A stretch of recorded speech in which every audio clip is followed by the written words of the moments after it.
Hepinize merhaba. Bugünkü rotamız İran. 2 aylık İran gezimi bolca fotoğraf ve videolarla size anlatacağım. Başta değinmek istediğim bazı detaylar var. Önemli konular daha doğrusu. Şimdi İran'da şeriat olduğu için İran'ı anlatırken bazen ister istemez o konulara değinmem gerekiyor. O sebeple kesinlikle anlatacaklarımı, söyleyeceklerimi, yani o şehir hakkında, oradakiler hakkında dine ya da bu şeriata, İslam'a hiçbir şeye yormayın. Ben ne gördüysem onları anlatıyorum. Videonun sonunda da yine İran'la ilgili genel bir kritik yapacağım. Ama lütfen bunu tekrar ediyorum. Ben kimsenin inancıyla ilgilenmiyorum. Onun için orada anlatacaklarımı kesinlikle şeriata, İslam'a, dine yormayın lütfen. İran bizden vize istemiyor. O sebeple ülkeye gitmesi, gelmesi kolay. 1000 günlük bir gezi yaptım ve yaklaşık 2 yıl Latin Amerika'yı gezdim. Oradan direkt İran'a geldim. Yani Arjantin'den direkt İran'ın Meşhed şehrine uçtum. O sebeple hiç vizeyle ilgili problemim olmadı. Türkiye'den gitseniz de vize derdi yine yok. İran genel anlamda Türkiye'den ucuz. Gezmesi de ucuz, yaşaması da ucuz. O sebeple tek tek gittiğim yerlerin fiyatlarını söylemeyeceğim. Bilin ki Türkiye'den bir iki tık gezmesi ucuz bir yer. Yine şuna da değinmek istiyorum. Çünkü genelde yanlış biliniyor.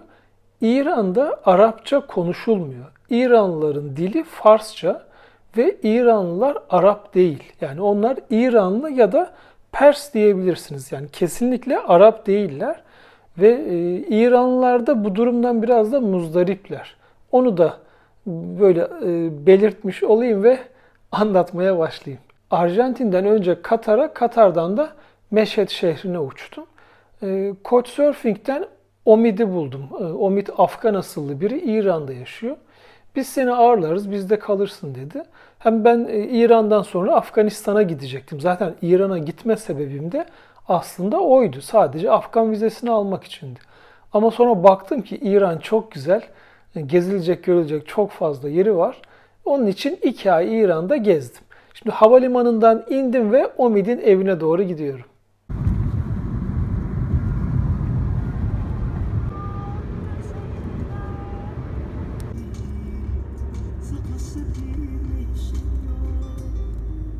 Şimdi eve geldim. Yemek yiyoruz. Ortadaki arkadaşımız Omid. Soldaki, Merhaba. soldaki Behzat. Behruz. Behruz. Behruz'un anlamı güzel gün demekmiş. Her şey yolunda. Saat gece 3 oldu. Yatacağım yer burası. Arkadaşlar bayağı kafa dengi çıktı. Şanslıydım. Ve o evde sağ olsun beni bir hafta 10 gün, 10 gün olmasa da bir hafta misafir ettiler.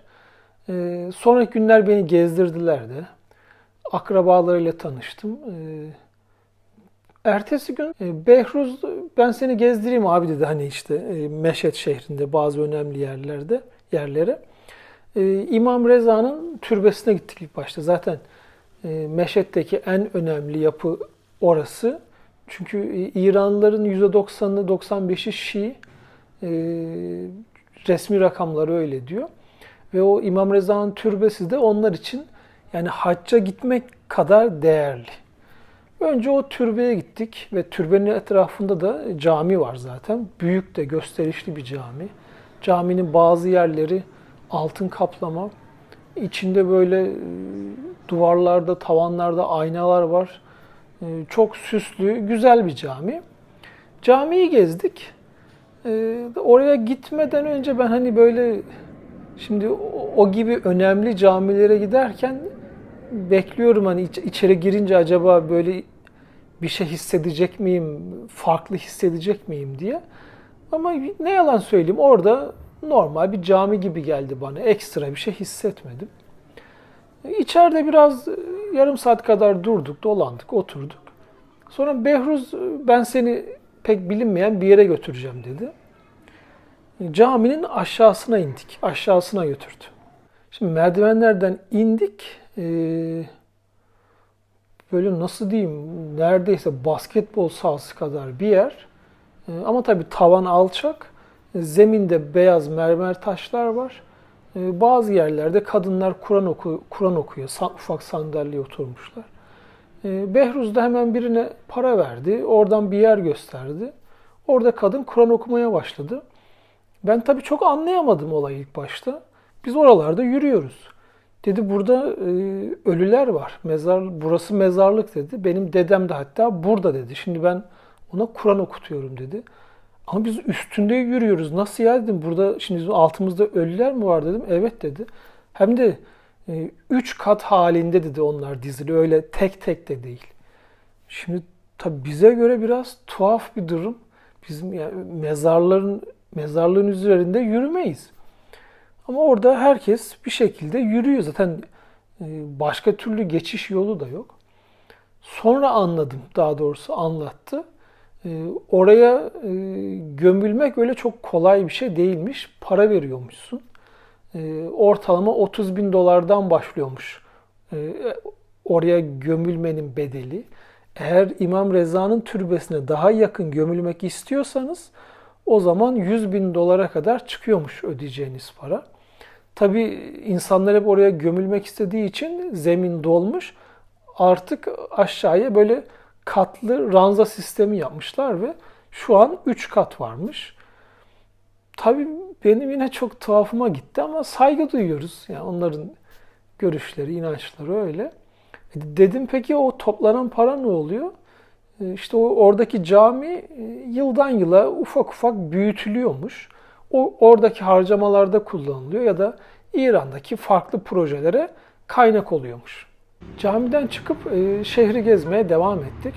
Behruz'un arabası vardı sağ olsun birçok yere götürdü. Sokakları gezerken çok dikkatimi çekti.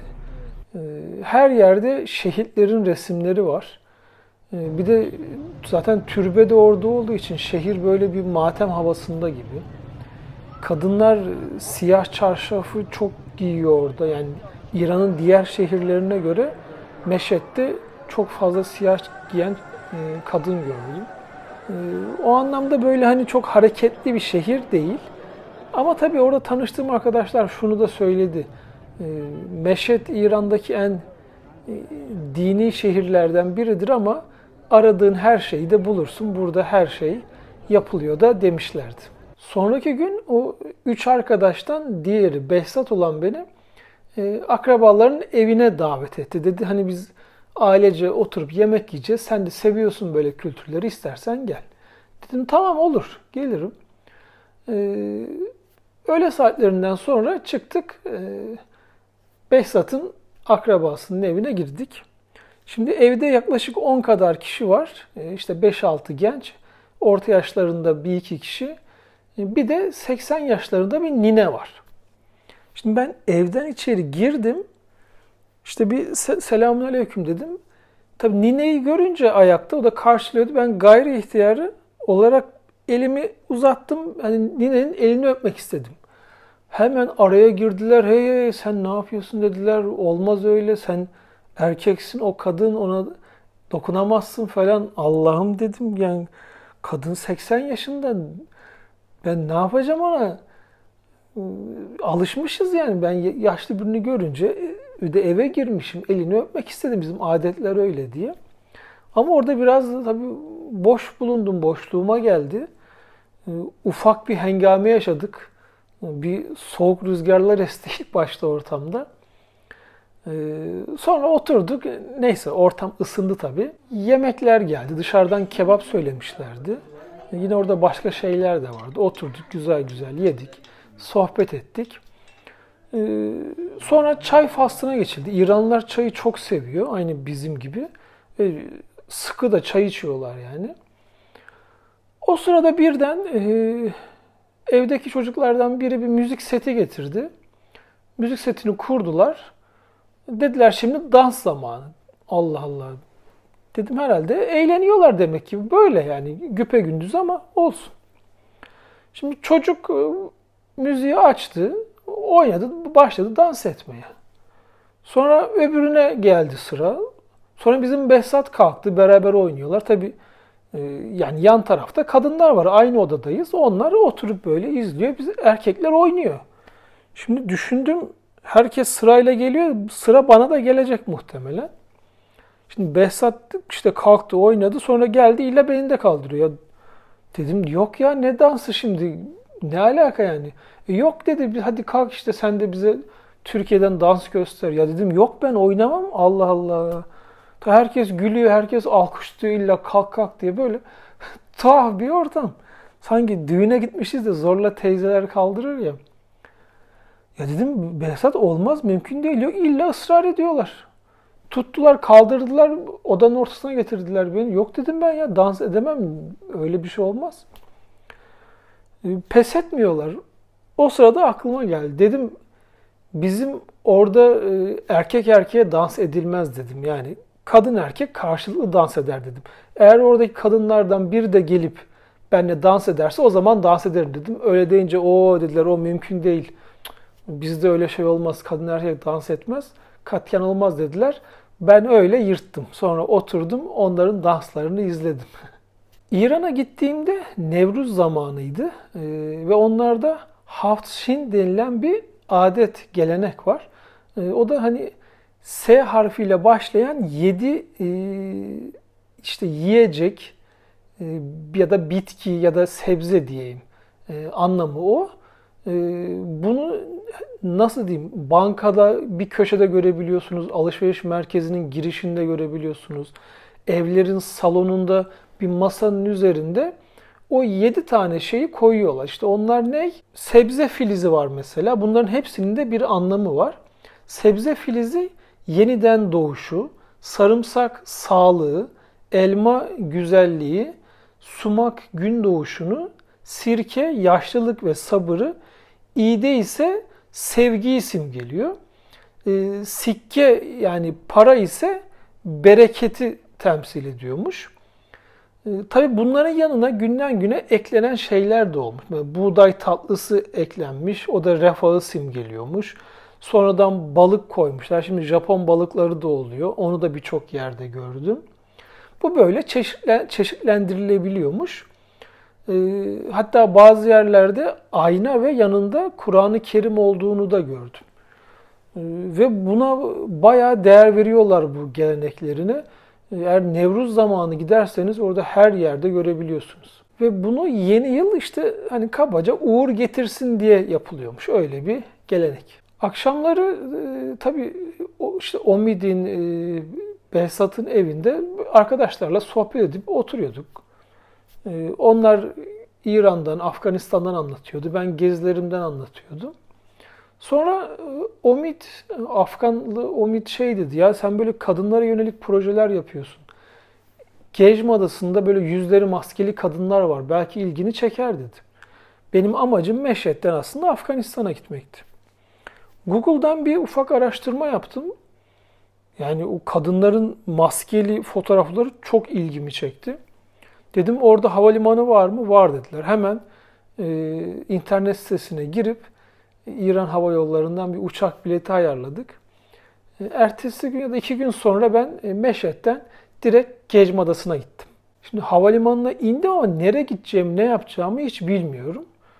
Çünkü orada hani o bildiğiniz otel rezervasyonu yapan siteler çok aktif değil İran'da. Çünkü uluslararası bankacılık sistemi kullanılamadığı için o gibi rezervasyon sitelerin çoğu da çalışmıyor. Ancak gidiyorsun, ona sor buna sor, böyle ücra köşelerde otelleri öyle buluyorsun.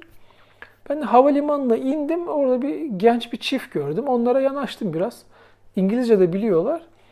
Dedim böyle böyle ben kalacak yer arıyorum ama bilmiyorum, yani sizin tecrübeniz var mı buralarda? Biz bir yere, pansiyona gidiyoruz, istersen bizle gel dedi. Çıktık dışarı. Hemen bir taksi çevirdiler. Üçümüz bir herhalde 5-10 kilometre yol yaptık. Çöl gibi bir yerlerin içinden geçerek pansiyona ulaştık. Pansiyonun 30 yaşlarında bir sahibi vardı. Eşiyle beraber orayı da böyle yeni yapmışlar. İşletiyorlardı. Güzel, temiz bir yerdi. Orada bir oda tutup ben hemen yerleştim. Ada çöl iklimini yaşıyor. Hatta yazları 60 dereceyi buluyormuş. Ben oraya gittiğimde tam yaz olmadığı halde yine de fazlasıyla sıcaktı. Gündüzleri bunaltıyordu. Biraz soluklandıktan sonra diğer o iki çiftle beraber bir araç ayarladık ve civarda meşhur bir kanyon var. O kanyonu gezmeye gittik. Adada o anlamda gezilecek yer çok. Hani kanyon sadece bunlardan biri. Amerika'daki Grand Canyon'u böyle ufaktan andırıyor ama tabii onun kadar heybetli değil. Yapısı daha farklı. İsterseniz o ada civarında ufak plajlar var. Oralara gidip yüzebilirsiniz. Ama hani İran'a plaj turizmi için gidilmez. Yani civara gelirseniz Gecm Adası'nın yakınlarına vaktiniz de varsa o kanyon için gelinebilir. Daha sonra ben pansiyon sahibi Ramin'e durumu anlattım. Ben buraya işte yüzleri maskeli kadınları fotoğraflamak için geldim dedim. Çevrenizde öyle tanıdığınız var mı? Hani fotoğraf çekmeye izin verecek. Hani icabında yardım da edebiliriz falan. O da eşine sordu. Böyle bir gün bir soruşturdular. Sonra birkaç kişi buldular. Önce bu 40 yaşındaki Amine ile sözleştik. Önce telefonlaştılar. Dediler şu gün şu saatte biz burada olacağız. Gelsin fotoğraf çektirebiliriz. Gittik dediği yere, daha doğrusu Amine'nin evinin önüne. Eşi Abdullah'la beraber ikisi oradaydı. Ben Ramin'le gitmiştim motosikletle. İşte merhaba merhaba biraz ayaküstü çat pat anlaşabildiğimiz kadar sohbet ettik. Sonra dedim işte ben böyle dünyayı geziyorum. Kadınların fotoğrafını çekiyorum. Tabii Abdullah'tan izin almak kolay olmadı ama bir şekilde benim baktı düzgün çocuk olduğumu görünce izin verdi. Şimdi Amine'nin fotoğrafını çektim. Ama benim bir de başka bir projem var. Kadınların fotoğrafını çekerken onlara çok güzelsin diyorum. Onların dilinde ve ikinci fotoğrafı çekiyorum. Kadınların tepkisini böyle belgelemiş oluyorum. Daha sonra onları böyle birleştirince de ortaya güzel bir şey çıkıyor. Şimdi yanımda Abdullah var. Amine'ye heyli hoş geli demem lazım. Yani onların dilinde, Farsçada çok güzelsin demek. Yalnız öyle bir şey demem çok zor. Başıma bir şey gelebilir. Abdullah çok kızabilir. O sırada Abdullah arkadaşıyla böyle sohbet etmeye, gülüşmeye falan başladı. Arkalarını dönmüşlerdi. Ben fırsattan istifade Amine'ye heyli hoş geli dedim. Bir fotoğraf daha çektim. O istediğim etkiyi yakaladım. Sonra işte dışarıda fotoğrafı bitirdik. Abdullah ile içeri de gelin dedi. İşte içeri geçtik. Orada bir çay içtik. Abdullah'la eşinin, Amine'nin fotoğraflarını da çektim. Benim için orası o gün çok verimliydi. Daha sonra 45 yaşındaki Fatima'yı buldular. Fatima sağ olsun bu pansiyonun olduğu yere geldi ve orada onun fotoğraflarını da çektim. Böyle çok güzel kırmızı bir elbisesi vardı. Kendisi de fazlasıyla fotojenikti bence. Şimdi bu maskeleri niye takıyorlar? Bu adet midir, nedir? Ya da İslami sebeplerden ötürü mü düşünenleriniz vardır. Orada da bunu elimden geldiğince araştırmaya çalıştım. İnternette bununla ilgili çok fazla kaynak yok. Ben orada ne gördüysem, ne duyduysam onları anlatacağım. Nasıl olduysa orada şöyle bir gelenek oluşmuş. Bu maskelerin bazısı incecik, şöyle 2 santim kalınlığında. O maskeyi evlenen kadın evlendiği gün artık takmaya başlıyormuş. Evden dışarı çıktığında o maskeyi takmak zorunda. Ya da evdeyken eve yabancı bir erkek gelirse yine takmalı. Ve o maskenin boyutu her 10 yılda bir kalınlaşıyormuş. Yani kadın 18 yaşındaysa maske ince, 20 yaşına gelince bir tık kalınlaşıyor. Sonra her 10 yılda bir maske daha da büyüyor. Ve bunu takmalarının sebebi ise yani yarı gelenek, yarı dini inançlardan ötürü. Benim anladığım o. Yani kesinlikle gelenek diyemiyorsun, kesinlikle dini inanç diyemiyorsun. Ama o bölgeler dediğim gibi çöl iklimini yaşadığı için muhtemelen zamanında kadınlar yüzünü korusun diye çıkmış olabilir. Özellikle de bir çöl fırtınasına falan denk gelirseniz yani orada ben daha önce yaşadım. Çöl fırtınası çok zor. O Kumer tarafınıza giriyor. ya da güneşten korunmak için olabilir. Hani ben olayı biraz öyle yorumladım. Sonraki gün Ramin'le yine köyün sokaklarını gezmeye çıktık. O sırada ben 70 yaşındaki Zeynep teyzeyi gördüm. Böyle simsiyah giyinmiş. Yüzünde de kalın böyle siyah bir maske var. Tabii ben hemen Ramin'e işaret ettim, işte dedim bunun fotoğrafını nasıl çekeceğiz? Tanıyormuş onu. Önce gittik. İşte merhaba merhaba. Ayaküstü biraz konuşmaya çalıştık. İşte Ramin tabii benim durumu anlatıyor ama izin almak kolay değil. Neyse kısa keseceğim. Bir şekilde zar zor Zeynep teyze ikna oldu. Dedi ama dışarıda olmaz dedi. Evin içeri gel, avluda çekersin. Şimdi ben acayip heyecanlandım tabii. Tam istediğim gibi biri var ve fotoğrafını çekeceğiz. Avluya geçtik. Teyzeye böyle tam ışığın güzel geldiği bir yere koydum. Ben bir fotoğraf çektim birkaç tane. Tabii o sırada yani Zeynep teyze o kadar sert bakıyor ki böyle insan tırsıyor ama bir yandan da ona Hayley hoş geli demek istiyorum. Çok güzelsin demek istiyorum. Çünkü tepkiyi çok merak ediyorum. Ben ya Herro ya Merro deyip Hayley hoş geli dedim Zeynep. O yani muhtemelen bir tebessüm etti çünkü gözlerinden onu anladım.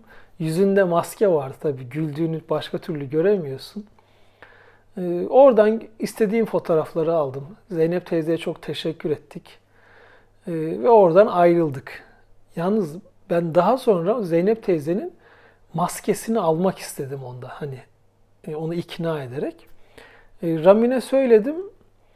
Ramin gitti. Önce dedi yok dedi maskeyi vermiyor dedi. Dedim tamam okey vermiyorsa sorun yok. Ertesi gün oldu. Ben yine işte köyde gezdim falan. Ertesi gün Ramin geldi. Sana dedi bir sürprizim var. Ne? Bir baktım maskeyi almış onda. Dedim nasıl aldın? Öyle ikna oldu. Vermek istedi dedi. Verdi dedi. Şimdi o maske bende. O Zeynep teyzenin maskesi. Ben bunu niye aldım? İleride fotoğraf sergisi yapacağım zaman Zeynep teyzenin fotoğrafı burada olacak. Bu maske de onun yanında olacak. Onun için çok değerlidir. Böyle değişik bir şey. Bunu böyle takıyorlar işte. Civarda bir yerde düğün varmış. Ramin dedi seni oraya götüreyim istersen. Dedim olur gidelim. Motosiklete atladık. Düğün alanının olduğu yere gittik. Tabii kadın erkek bölümü yine ayrı. Yani kadınların olduğu yere erkekler gidemiyor. Ama düğün dışarıda olduğu için bu tek tük İranlı kadınlar da vardı o erkeklerin olduğu yerde. Değişik böyle dans figürleri vardı. Önce yoldan yürüyerek geldiler. Böyle hani bir tabur halinde neredeyse. Sonra yaşlı adamlar oynamaya başladı şarkı söyleyip. Bizim düğünlerle çok alakası yok. Yani bambaşka kültürler. Sonra kadınların olduğu evin oraya girdim. İçeride kadınlar tabii yani çok acayip yüksek sesler geliyordu muhtemelen. Hem eğleniyorlar hem ağıt yakıyorlar hani farklı zamanlarda. Tabii içeri giremedik. İçeri girmem mümkün değil dedi. O düğünde değişik bir tecrübeydi benim için.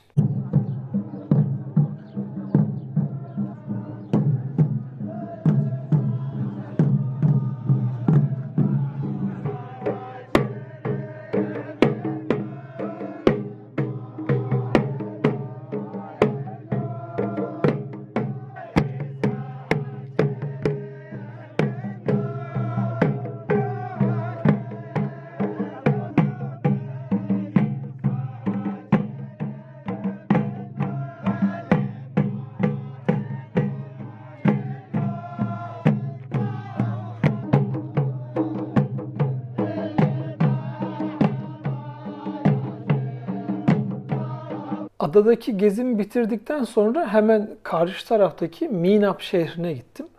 Minab'a gitme sebebim de orada çok eski bir pazar varmış. Haftada bir kurulan tarihi bir pazar. Oraya gittim ama maalesef o pazarın yerini şehir merkezinden kaldırıp şehrin dışında böyle bir araziye yapmışlar. Boş bir toprak ya da işte çakıllık arazi düşünün. Üstüne insanlar tezgah serip bir şeyler satıyorlar. Öyle hani güzel bir atmosfer yoktu. Fotoğrafik bir ortam değildi.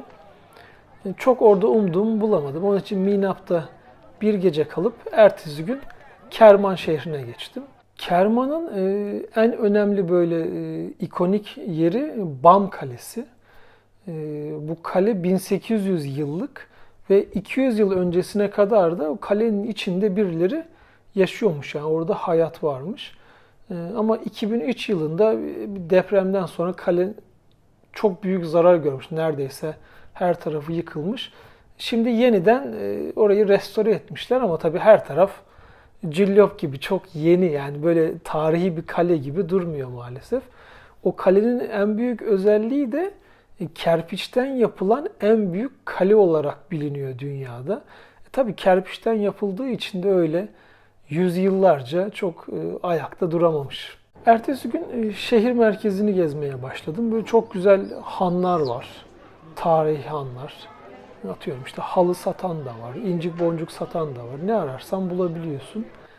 O hanları gezerken bir yerden böyle bir müzik tınısı duydum. Açtım kapıyı, girdim içeri. Sanki bir restoran gibi ama tam ne olduğu da belli değil. Alt kata indim. Canlı müzik yapıyorlar. Eskiden hamam olan bir yer daha sonra çayhaneye çevrilmiş. İran'da öyle bir çayhane kültürü var ve gördüğüm yerde genelde girip oturup bir çay içiyorum. Çok keyifli yerler. Orada baktım güzel canlı müzik yapıyorlar. Atmosfer çok güzel. Hem fotoğrafik hem çok keyifli. Hemen bir köşe bulup oturdum oraya. Etrafa baktım, herkes nargile içiyor. Yani ben hani sigara kullanmıyorum.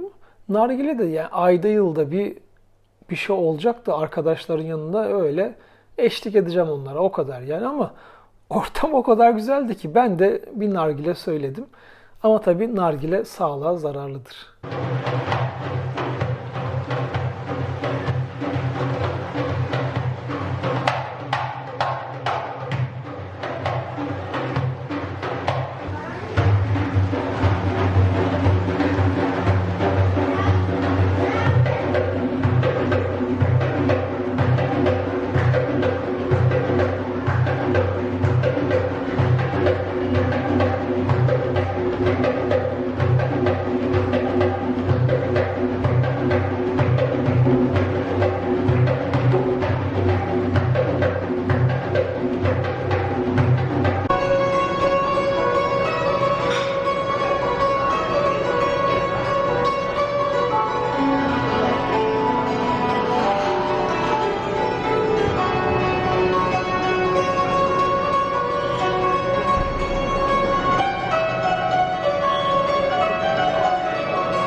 Adamlar böyle çok güzel çalınca kalktım, bahşiş verdim. Bahşiş verirken sordu bana, sen nerelisin dedi. Dedim Türk'üm, Türkiye'den geldim. O dedi, tamam, sıradaki şarkı senin için.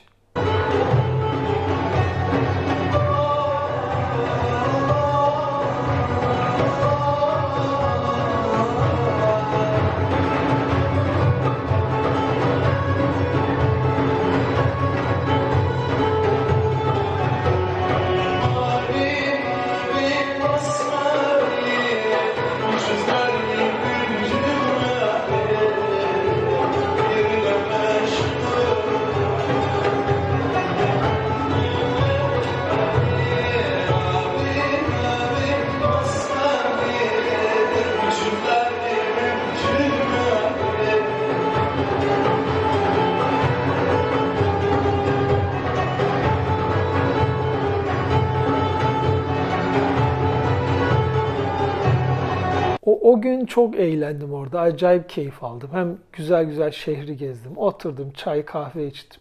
Keyif yaptım yani. Öyle sürekli de bir yeri gezmenin anlamı yok. Ben gezilerimde böyle keyifli bir yer buldum mu da otururum, komple bir günümü orada geçiririm yani. O günüm çok iyiydi. Kerman gezimi bitirip tarihi Meymant köyüne geçtim. İran'ın tarihi Meymant köyündeyiz. Bu köy en az 3000 yıllık. Buranın en büyük özelliği, zamanında burada yaşayanlar dağı oyarak evler yapmışlar. Şimdi benim 2 gündür kaldığım eve doğru gidiyoruz.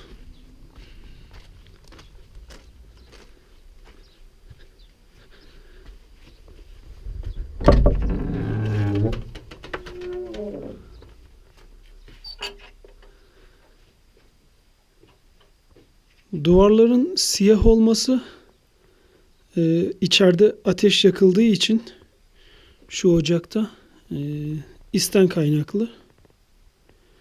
2 gündür burada uyuyorum. 3000 yıl önce bu odada başka birilerinin uyuduğunu bilerek.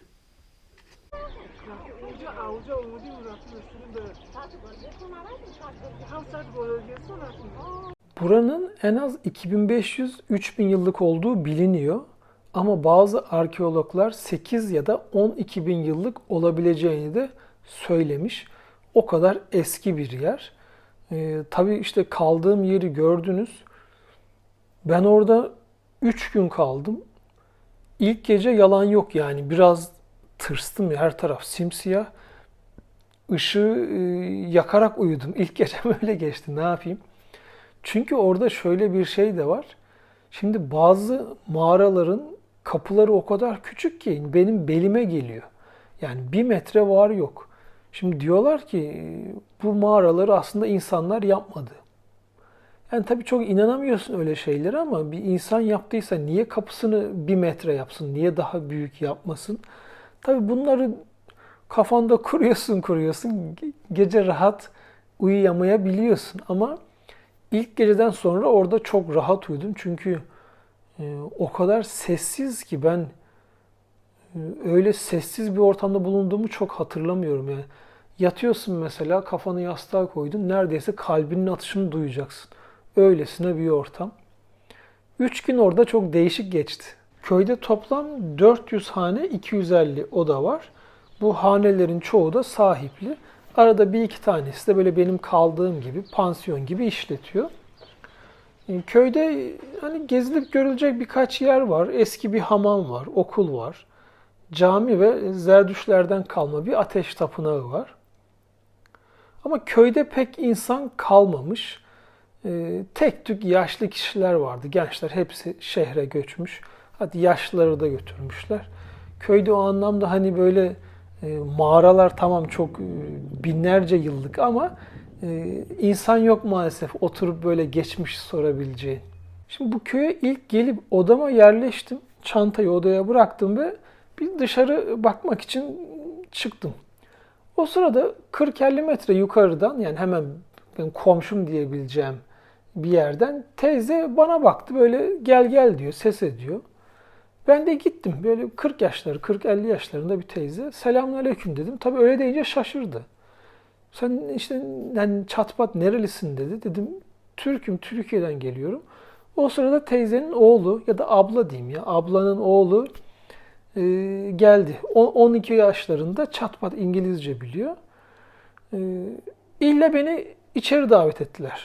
Şimdi bakıyorum orada 4 kadın, biri de yaşlı bayağı 70 yaşlarında var. Bir de çocuk hani hiç erkek yok şimdi hani yanlış anlamasınlar diye de çekiniyorum. Dediler gel gel içeri gel. Girdim içeri. Normalde orada yaşamıyorlar. O 70 yaşındaki ninenin babasından kalmış orası. Ve hafta sonları bazen günübirlik şehirden geliyorlarmış piknik yapmaya.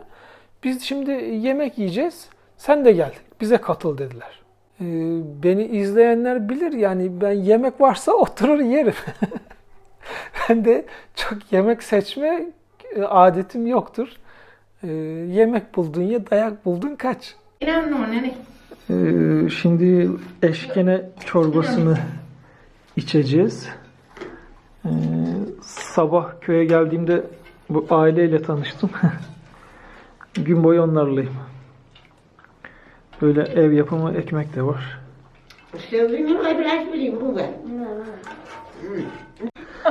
Bana gülüyorlar. Ben çorba gibi içiyorum. Onlar böyle bu hale getirdiler ekmek atarak.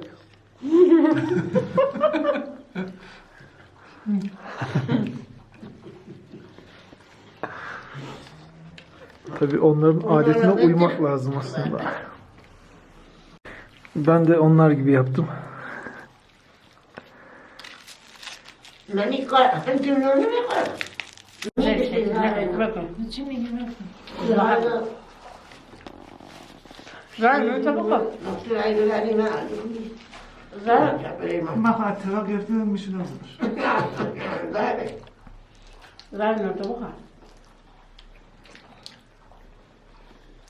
Yemek çok lezzetliydi. Ama tabii o yemeğin işte öncesi beni davet etmeleri, o sofraya oturman, orada sohbet etmen, onun tadı bambaşka arkadaşlar. Ben gezilerimde bazen çok zorlanıyorum, çok zorlu yerlere gidiyorum. O Meymant köyü de inanın birçok İranlı bile bilmiyor orada öyle bir köy olduğunu. Oralara gitmesi gelmesi bazen çetrefilli oluyor ama işte orada seni bir sofraya davet ediyorlar ya. Katlandığım bütün her şeye o yemek, o sohbet değiyor işte. Onun tadı bambaşka. Parayla pulla ölçülmez. Sonra çıkıp köyde gezelim dediler. Zaten biz yürüyecektik. Sen de bize katıl. Dedim tamam olur. O sırada işte dolandık köyün aşağısını, yukarısını. Teyzemiz şeymiş, öğretmenmiş şehirde. Çok böyle düzgün, kaliteli insanlardı. Geziyi bitirdik. Onların mağaraya geri döndük. İlla dediler çay da içelim. Tamam. Girdik içeri. Bir baktım 70 yaşındaki, 70-80 yaşındaki Ziva teyze, Ziva nine böyle kötü bir şey içiyor. Şimdi ne olduğunu söylemeyeyim. Ya dedim ne yapıyor dedim o ya. Ya o dedi onu kullanıyor dedi. Yani bir şey yapamıyoruz dedi. Sonra işte torunu aracılığıyla sordum Ziva'ya. Ya dedim bu sağlığa zararlı sen bunu niye kullanıyorsun? İşte oğlum başım ağrıyor onun için kullanıyorum. İşte bahane üretiyor. İlla bana da ısrar ediyor sen de dene diye. Ya diyorum ben yok ben sigara bile içmiyorum yapamam. Yok illa dene illa dene. Neyse oralara daha fazla girmeyeyim sonra video sıkıntıya girer. Ama bilin ki o kullandığı şey oralarda, o İran'ın o bölgesinde çok yaygın. Her yerde, her evde olabiliyor. Akşam olunca onlar şehre döndüler. Ben kaldım bir başıma. Dönerken de bana özellikle böyle ev yapımı ekmek bıraktılar, yemek bıraktılar. Yani o kadar ilgilendiler ki nasıl anlatayım bilmiyorum. Bu İranlıların misafirperverliği gerçekten takdire şayan.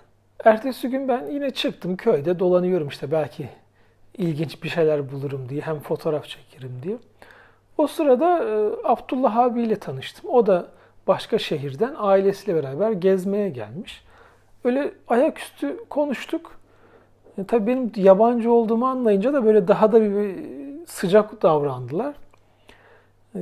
Dedi biz piknik yapacağız sen de gel. Yemek yiyeceğiz. Beni biliyorsunuz yemek varsa otururum. Tamam abi gelirim dedim. Kilimi serdiler. Güzel güzel oturduk. Onlarla beraber orada piknik yaptık. Sohbet ettik, çay içtik. O gün de öyle güzel geçti. Oradan Yez şehrine geçtim. Yani Yez de İran'ın en güzel görülesi şehirlerinden biridir.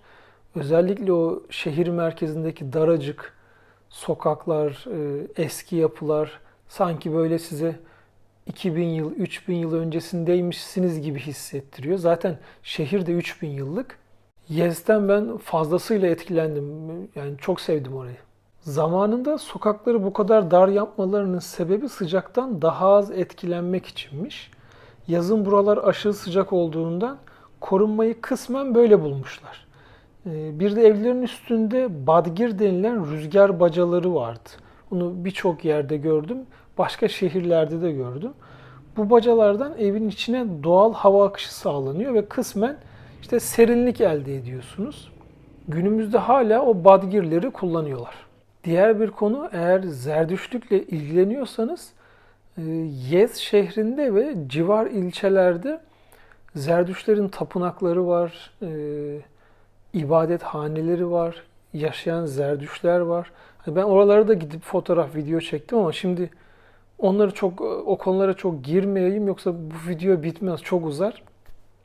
Aklınızda olsun, hani o konularla ilgilenirseniz Yezd iyi bir merkez.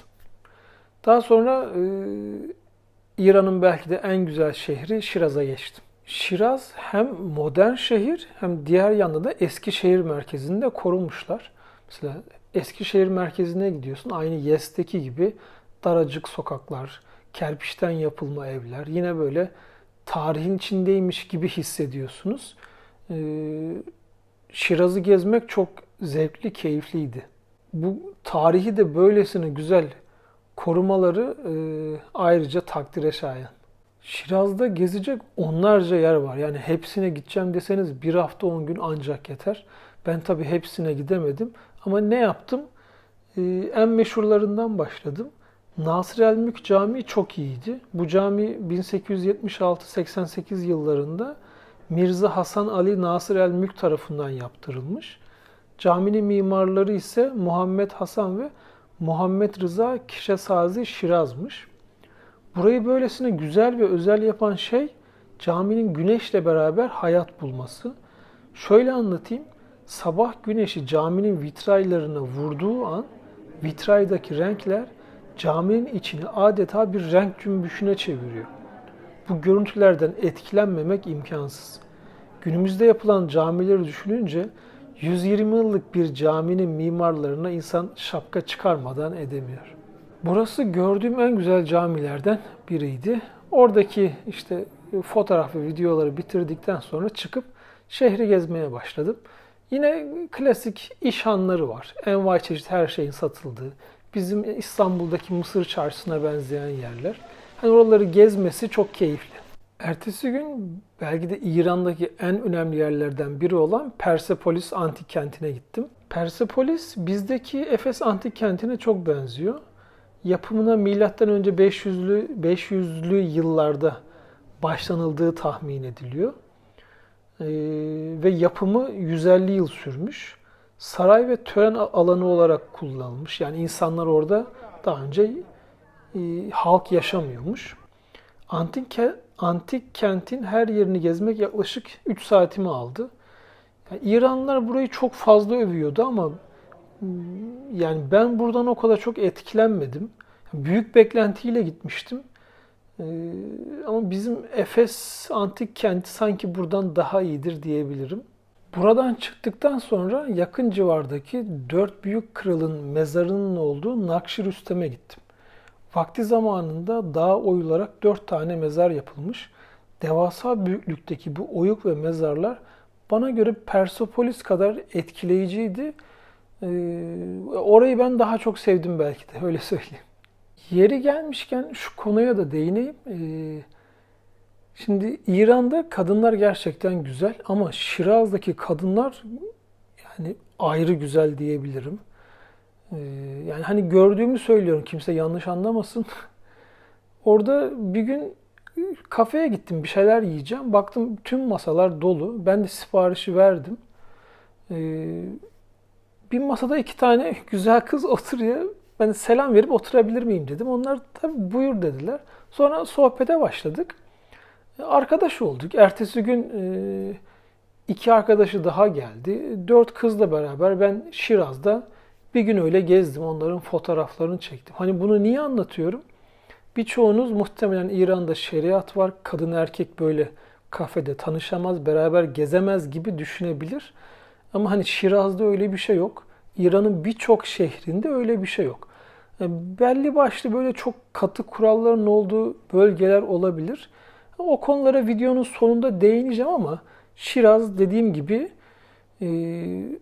güzel kadınların olduğu bir şehir diyebilirim. Şimdi gelelim Kaşkay Türklerine. Şiraz'a girdim, baktım ki bazıları çat pat Türkçe konuşuyor. Hani duyuyorum bir yerlerden. Sonra öğrendim ki orada Kaşkay Türkleri yaşıyormuş. Hani duymuştum ama Şiraz'ın bu kadar içinde olduklarını bilmiyordum. Velhasıl Kaşkay Türklerinin ovalarına gittim, evlerine misafir oldum. O videoyu da paylaşmıştım. Sağ üst köşeden tıklayıp izleyebilirsiniz. Şiraz gezimi bitirip İsfahan'a geçtim. Ama Şiraz'ın altını çiziyorum. Şiraz, yani İran'daki belki de en güzel şehirlerden biridir ya da ilk üçe kesin girer, öyle söyleyeyim. Sonra İsfahan'a geçtim. Ama o kadar yavaş devam ediyordum ki artık hızlanmalıydım. O sebeple İsfahan'da pek kalamadım. Şehir merkezindeki meşhur Siyasopol Köprüsü'nü, işte Van Katedrali'ni, dünyanın en büyük ikinci meydanı olan İmam Meydanı'nı ve civardaki pazarları gördükten sonra İsfahan gezimi tamamladım. Ama İran'ı gezecekseniz bu şehre en az 3-4 gün ayırmak, hatta böyle tarihe çok ilgiliyseniz bir hafta kalsanız her gün dolu dolu gezersiniz. Öyle bir şehir. Yani ben orada fazla kalamadım ama siz benim gibi yapmayın. Sonra Varzane şehrine geçtim. Oraya gitmemin sebebi beyaz giyinen kadınlar. Ki bunu İran'da tanıştığım birçok kişi hiç bilmiyor. Yani İran'da öyle bir yer var ve kadınlar beyaz giyecek. Pansiyon gibi bir yere yerleştikten sonra hemen dışarı çıkıp haftada bir kurulan bir pazara gittim. Kadınların yarısından çoğu beyaz giyiniyordu. O sebeple buraya hayalet şehir bile diyenler var. Ama beyaz giyinmelerindeki sebep benim anladığım çöl iklimi yaşandığı için güneşten daha az etkilenmek adına. Yoksa siyah giyinenler de var ama hani bilirsiniz işte siyah giyerseniz güneşi daha çok çekersiniz. Verzaneh'te beni en çok şaşırtan şeylerden biri kadınların o hani çarşaflı kadınların bana gelip niye benim fotoğrafımı çekmiyorsun demeleri. Hani pazarda fotoğraf çekiyorum. Kadın önüme geçiyor. Niye bizi çekmiyorsun diyor. Yani şaka mı arkadaş? Birçok yerde zorlanıyorum fotoğraf çekmeye. Burada çarşaflı kadınlar gel bizi çek diyor. O anlamda Verzane çok güzel, rahattı. Ertesi gün pansiyon sahibiyle deve yarışı izlemeye gittik. Alana vardığımızda biraz şaşırdım çünkü yüzlerce insan çölün ortasında kumlara oturmuş develerin gelmesini bekliyor. Develer koşuyor ve bitiş çizgisi orada. Develer oraya gelecek. Tabii bu havada develerin koşmasına üzülmüştüm ama işte ne yapacaksın? Elden bir şey gelmiyor. Alanda bolca fotoğraf ve video çektim. Değişik bir tecrübeydi. Deve yarışını da bahaneyle görmüş oldum. بشینن بس است دیگه رقص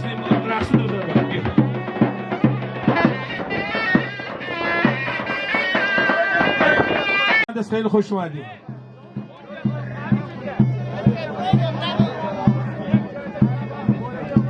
Ertesi gün de birkaç eve gidip kadınların halı dokumalarını fotoğrafladım.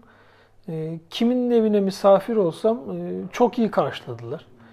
Büyük boy bir halı için mesela bir kişi 2 yıl uğraşıyormuş el dokuması. Bitince de yaklaşık 2000 dolara satılıyormuş. Alan mağaza sahibi ise onun mağazasında 5000 dolara satıyormuş.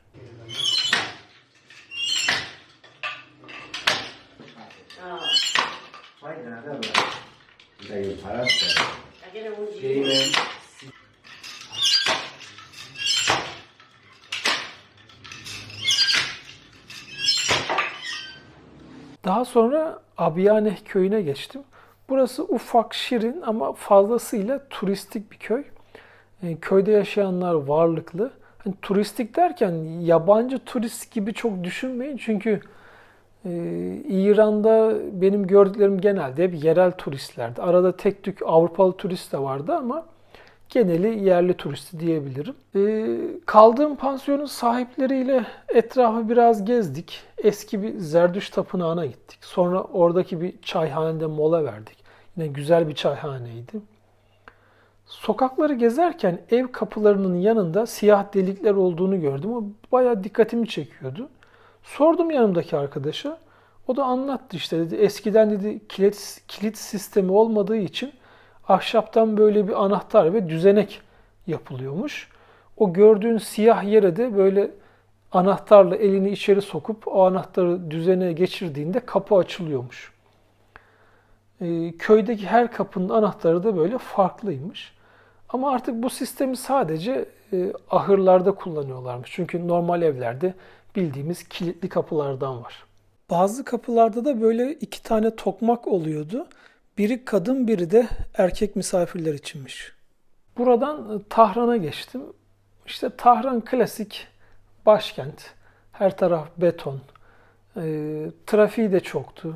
Ben Tahran'ı çok sevemedim. Aslında hani gezilip görülecek iyi kötü yine bazı yerleri vardı ama dediğim gibi ben İran'da zaten çok ağır gezdiğim için günlerimi doldurdum. O sebeple Tahran'a çok vakit ayıramadım. Orada bir iki gün kaldım. Etrafı da çok gezmedim. İran'dan geziye başladım. Meşhed şehrine geri döndüm. Oradan Afganistan vizesini alıp karayoluyla Herat şehrine geçtim. Şimdi 2 aylık bu İran gezimin biraz kritiğini yapayım size. İşte gördüklerimi yorumlayayım. Öncelikle kadınların başörtüsü takması zorunlu. Ama hani başörtüsü derken böyle sıfıra sıfır değil yani. Başlarının üstünde hafif bir şal atmaları yeterli. Yani atıyorum siz Türkiye'den oraya gezmeye gideceksiniz. Havalimanına indiğinizde işte kadınlar başına bir şey atıp öyle normal gidebilir. Onun haricinde bir de işte uzun kol giyecekler. Tabii öyle mini etek, kısa etek de olmuyor. Bazı bölgelerde eğer evli değilseniz böyle çiftler el ele gezemez, bir kafeye oturamazlar. Zaten o gibi yerlerde kafelerde sadece erkek var. Ama işte hani Şiraz, Yezd, İsfahan, Tahran gibi büyük şehirlerde bizdeki kafeler gibi kafeler de var, restoranlar da var. Orada kadın erkek karışık, o konuda bir sıkıntı yok.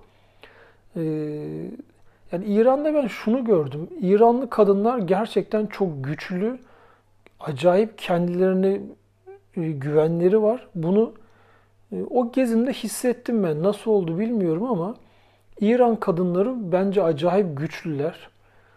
Hani biz de medyadan bazen görüyoruz. İran hakkında çok yanlış şeyler söyleniyor. Hep yanlış bilgi ediniyoruz. İşte İranlı kadınlar kesinlikle öyle hep erkeğin arkasındaymış gibi düşünmeyin. Ben İran'da neredeyse her yerde kadınların çalıştığını da gördüm. Hayata ortak olduklarını da gördüm. Yani kiminize tuhaf gelecek ama birçok konuda da bayağı özgür görünüyorlar. Atıyorum akşam 10'da Şiraz'da mesela kendi başlarına gezebiliyorlar çok rahat bir şekilde.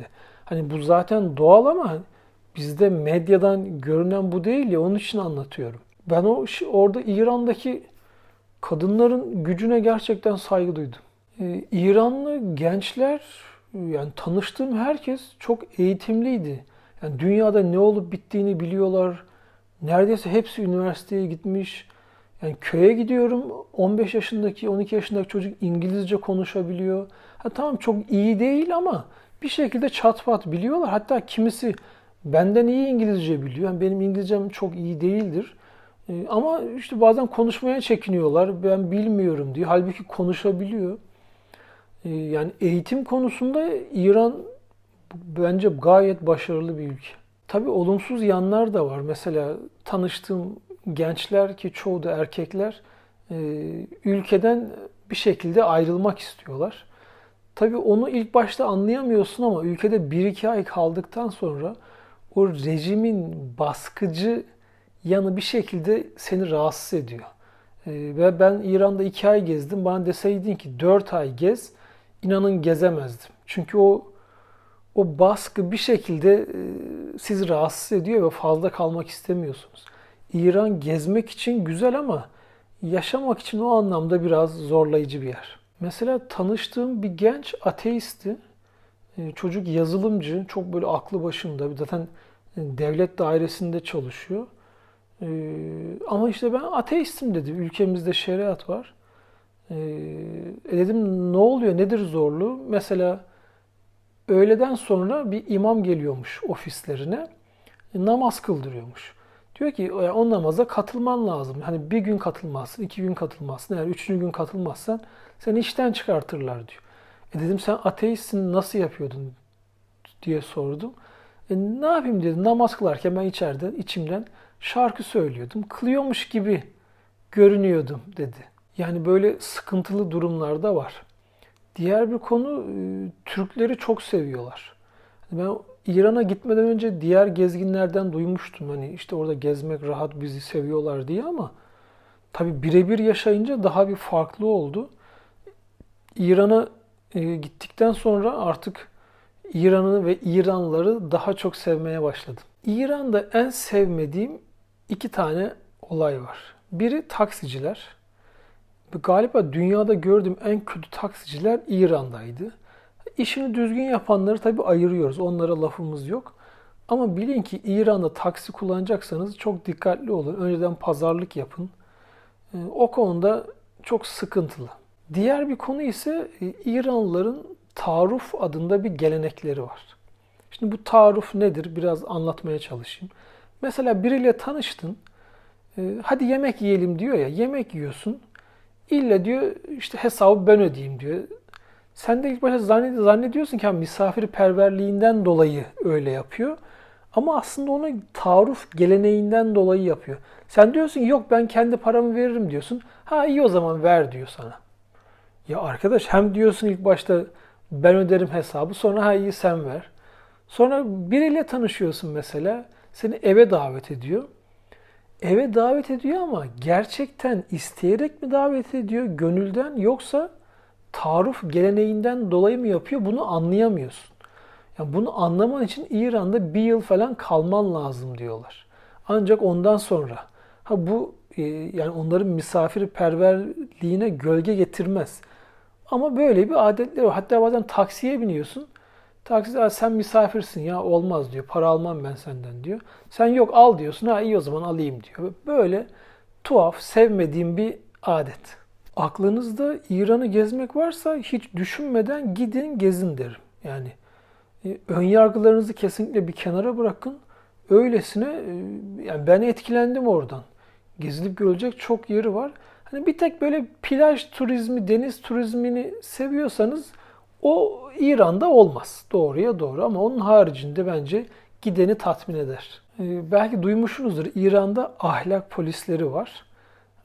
Daha doğrusu bu önceden çok yaygınmış. İşte ne yapıyorlar? Sokakta sivil halde geziyorlar.